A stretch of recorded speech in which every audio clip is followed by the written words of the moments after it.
This is 5 on your side at noon. Focused on you.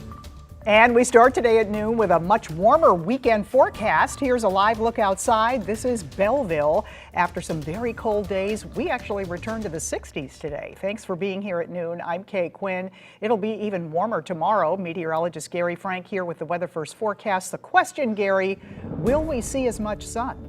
Yeah, I think there's a little bit more cloud cover. I think that's the biggest thing for us. We're going to see the cloud cover gradually increase, not only later on today, but especially into the weekend. You can see it a little bit, right? And this is not the biggest view. The reason I chose this one, obviously, is because it's windy, and that's the big story for us right now. This is the time of the year where that's one of the reasons that we're going to warm up or cool down, as the wind usually has a pretty good impact on us. There are not too many calm days this time of the year. There are the clouds that are gradually increasing. We didn't have them in the morning, and therefore temperatures fell. And there was a little bit of light frost outside my area, but that's where the cloud cover is settling in. I don't expect that there's a lot of rain coming with this system. It's already 62 degrees, though, in many spots, upper 50s, low 60s. We continue to warm up here, but the wind is gusting upwards of 30 miles an hour in many cases, like Alton, also in many other spots like Flora, Mount Vernon, 25 miles an hour. So the rest of the day, I do expect that we're going to see temperatures continue to rise into the mid 60s, but those clouds will really limit any late day impact. We're going to see temps rising again in the weekend, how hot it gets, and how long we can expect this above average weather ahead. Okay, we'll see you in a few minutes. Thank you, Gary. New at noon, a report that a minivan drove onto the taxiway at Spirit Airport in Chesterfield. Police responded yesterday afternoon. They say the woman driving the vehicle didn't stop and eventually drove off the runway where she hit a police car. Officers arrested the 54-year-old driver. New information now about a story we brought you yesterday. Two teenagers are facing several charges in connection with an attempted carjacking in Ladue. It happened Wednesday afternoon on Ladue Ridge Road. Police say they spotted the suspect's minivan in Jennings hours later, but when they tried to pull it over, the driver took off. After the van crashed, police say the teens took off running. Officers eventually arrested a 14 and 15-year-old. A warning today from police in Wentzville. Check your bank account if you visited the Wendy's drive-thru on West Pierce Boulevard during the last week. So far, almost a dozen people have noticed fraudulent charges, each for $200. It will appear right after the Wendy's charge under the name, quote, Precious CLOT. Police have arrested one person involved in the scam. They say these kinds of incidents can happen anywhere. So I would say maybe don't use the card that's linked to where your income source is. A lot of times a debit card will be where someone accepts their paycheck into their account. So maybe use a credit card because sometimes that offers a little bit more protection. Now, if this happened to you, call Wentzville Police and take a copy of your bank statement to them or send a screenshot of the fraudulent charge on your account. Missouri Senator Josh Hawley continuing to push federal officials to clean up contaminated areas around St. Louis. He's focusing on radioactive waste from World War II dumped at the Westlake landfill in Bridgeton. He claims people who live and work in the area have been dying for years from the contamination, but the federal government still ignores the problem.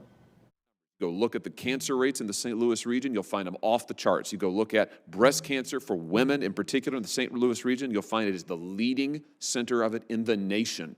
In the nation. This has got to stop, and we need the EPA to clean this site up.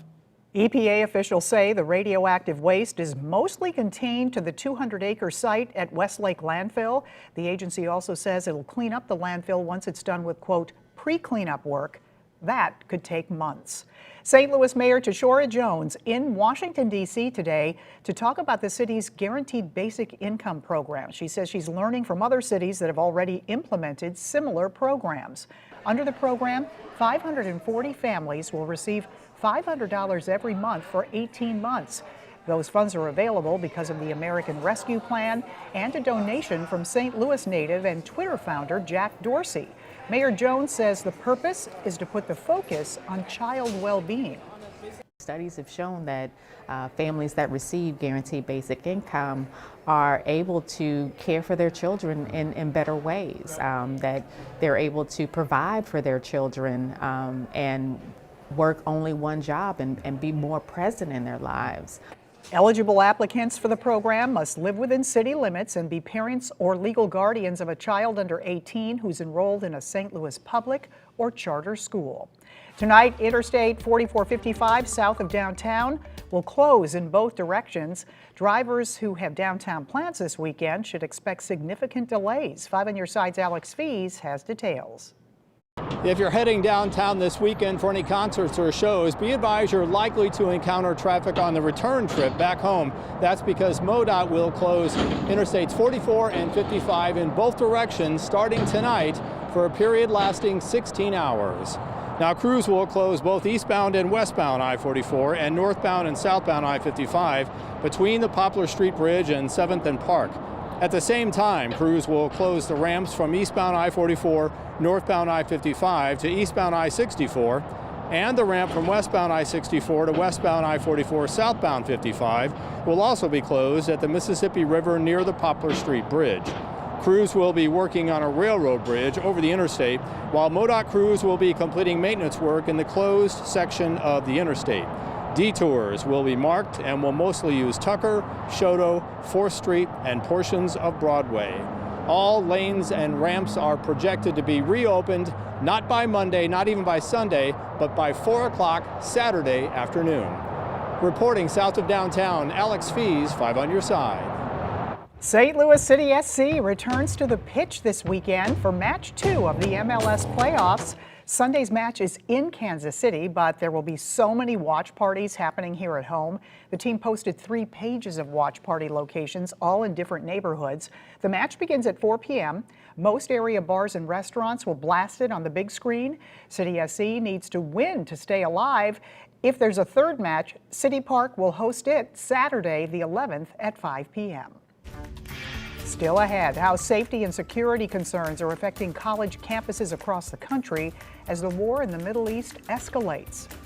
Plus, libraries giving out free produce, how you can take advantage if you need it.